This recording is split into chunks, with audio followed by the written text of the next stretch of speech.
Presiden Amerika Serikat Donald Trump melontarkan ancaman keras terhadap Hamas, di mana ancaman itu menyentil tentang kehancuran total jika tak menyerahkan kekuasaan Gaza. Mengutip Tribun News pada 6 Oktober, ancaman Trump ini dilontarkannya dalam wawancara terbaru pada 5 Oktober 2025. Lebih tepatnya, Trump mengatakan Hamas akan menghadapi kehancuran total jika menolak menyerahkan kekuasaan dan kendali atas Gaza.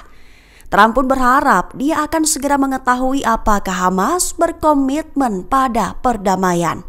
Di satu sisi, Menteri Luar Negeri Amerika Serikat Marco Rubio juga melontarkan desakan kepada Israel, mendesak agar Israel untuk menghentikan pengeboman Gaza menjelang perundingan di Mesir. Perlu diketahui saja, adapun rencana Amerika Serikat termasuk penghentian permusuhan, pembebasan sandera dalam waktu 72 jam, juga penarikan pasukan Israel secara bertahap dari Gaza, sekaligus pelucutan senjata Hamas.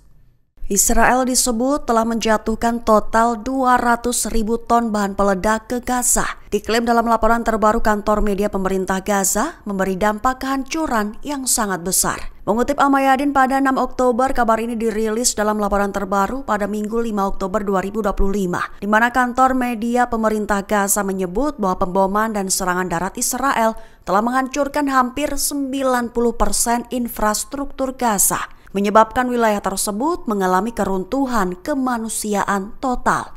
Diperkirakan lebih dari 80% wilayah jalur Gaza kini berada di bawah pendudukan Israel.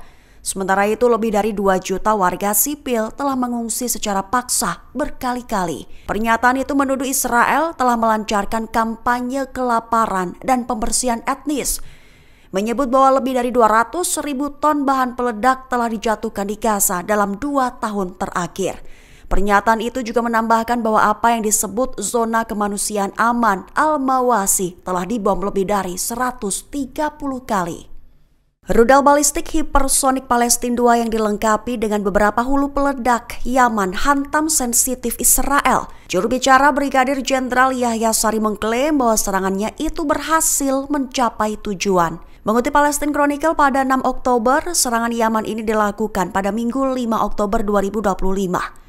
Mengklaim pasukannya telah melancarkan operasi militer presisi yang menargetkan beberapa lokasi sensitif di kota Yerusalem yang diduduki atau Al-Quds.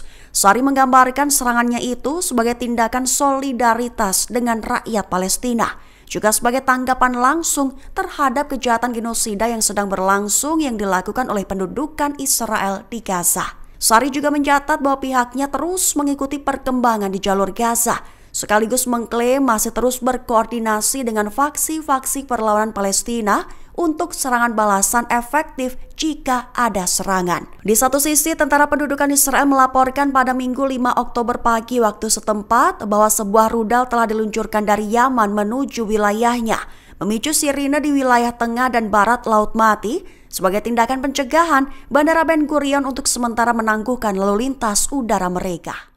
Warga Gaza melontarkan pujian terhadap Presiden Amerika Serikat Donald Trump, menyebut bahwa Trump sendiri yang mengumumkan gencatan senjata sehingga membuat Perdana Menteri Israel Benjamin Netanyahu tak akan bisa lolos kali ini. Mengutip The Times of Israel pada 6 Oktober, hal itu diutarakan oleh Sami Adas, 50 tahun dari kota Gaza, menyatakan bahwa saat Trump mengumumkan gencatan senjata Israel dan Hamas secara pribadi, dia mengaku itu adalah hal terbaik.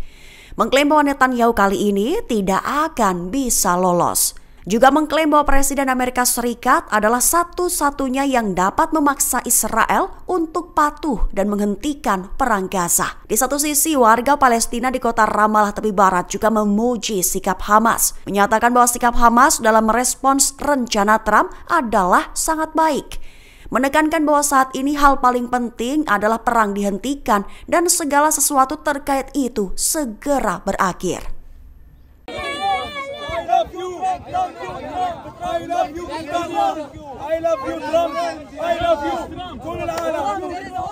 Khalil Al-Hayya dan Ron Dermer menjadi 2 tokoh kunci di balik perundingan Gaza, memunculkan pertanyaan apakah perang Gaza berpotensi besar benar-benar akan berakhir. Mengutip Tribun News, pada 6 Oktober perlu diketahui Mesir kembali menjadi tuan rumah perundingan penting antara Israel dengan Hamas. Antara Ron Dermer dan Al-Hayya, keduanya merupakan dua sosok berpengaruh di lingkaran politik masing-masing kubu. Bisa disebut sebagai pemegang peran vital dalam menentukan masa depan Gaza. Perlu diketahui Ron Dermer 54 tahun dikenal sebagai satu di antara penasehat terdekat dari Perdana Menteri Israel Benjamin Netanyahu. Juga disebut sebagai sosok yang memahami strategi politik di internal Israel. Sementara itu, Khalil Al-Hayya 64 tahun merupakan kepala delegasi Hamas, merupakan anggota senior Politbiro Hamas, dan dikenal luas sebagai satu di antara negosiator paling berpengalaman. Sebagai tambahan saja, menurut laporan Al Jazeera, Al-Hayya baru-baru ini menjadi target utama upaya pembunuhan Israel dalam serangan udara di Doha, Qatar. Dikabarkan dia selamat, namun putranya, Homam Al-Hayya, tak bisa selamat. Meski kehilangan keluarga, ia tetap tampil di hadapan publik untuk menyerukan perlawanan.